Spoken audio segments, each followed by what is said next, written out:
Turning to our reporting on resilience. This morning, we meet a couple determined to realize their lifelong dream of owning their own business. When their New York restaurant was hit hard by the pandemic, the couple refused to close their doors and kept going with the power of their own determination.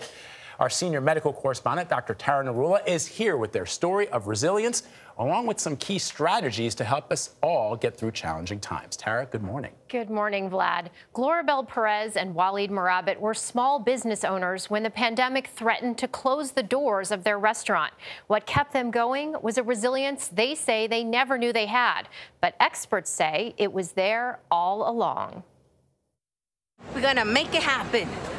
You know it. For Gayle Perez and her husband Waleed Merabit, owning a business was their American dream. In October of 2019, their restaurant, Barcha, was born.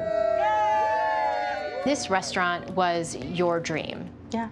As someone who chose this country, who immigrated here, and to be able to make something and build something with my life partner, it just meant everything. And the couple was overjoyed when only 4 months after their grand opening, their Latin-fused labor of love was quickly becoming a favorite in their East Harlem neighborhood.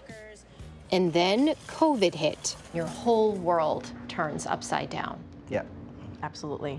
It was a bit of a spiral of despair for a bit there. Yeah. Although I didn't have all the information I needed at the time, and I still don't, I knew how to figure it out. To stay afloat, the couple made some big adjustments, including shifting to an online business and partnering with Rethink, a company that provides support to restaurants in food-insecure communities. What do you think it was in your backgrounds that gave you that attitude of, we have to figure out life, we have to pivot and problem solve? I think the totality of my lived experience has made me resilient. And I think this pandemic has, through no choice of our own, has made us all resilient as well.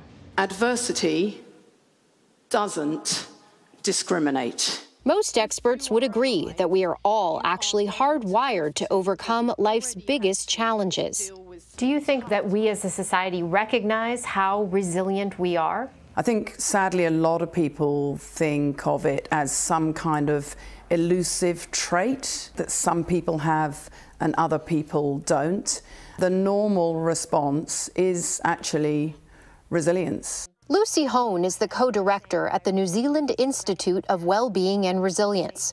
Her TED Talk, one of the most viewed of 2020, highlights the 3 secrets of resilient people. So number 1, for starters, learning to accept that struggle and challenge are a part of everyday life. They are universal, so that when something goes wrong, this stops you from feeling discriminated against. It stops you from feeling singled out. Hone's book, Resilient Grieving, was born out of her own personal tragedy when in 2014, her 12-year-old daughter, Abby, was killed in a car accident. I literally went from being this supposed resilient expert to my whole life smashed to smithereens, really. Amidst her grief, Hone zeroed in on specific ways of thinking she says are critical to helping us navigate the most difficult times in our lives. Resilient people are really good at focusing their attention on the things that they can change and somehow accepting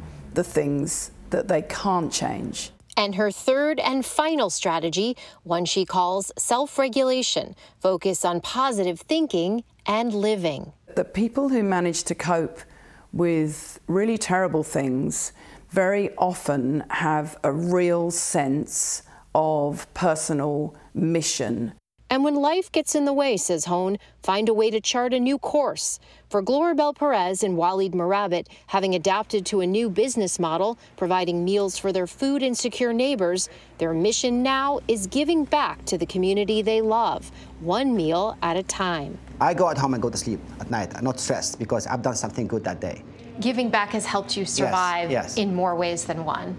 Absolutely. Absolutely. I am walking in the steps of the person that I want to be, running a purpose-driven business. You can still keep moving forward to reach your goals. This is a process that we're going through.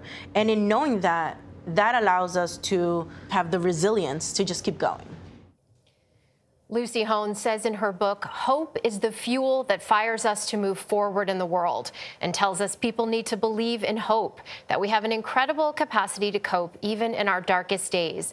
And she highlights the idea that part of resilience is being able to shift your goalposts and realize you can have many hopes, saying the thing to do is to ask yourself, even though it feels like all hope is lost, what else are you hoping for now? And, you know, she told us that when she lost her daughter, her hopes became, I hope my boys live happy, healthy lives. I hope my husband and I can be there for each other. I hope I can continue to do meaningful work. That behavioral mental flexibility is so key, she says. Yeah, I learned that, you know, that book, Man's Search for Meaning by Viktor Frankl, it's one of my favorite books of all time. He talks about what it took for Holocaust survivors to get through something like that. It's exactly what you just said in your tag.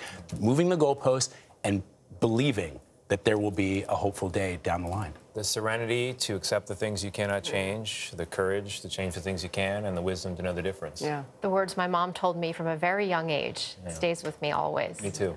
Tara, thank you very much. Wow.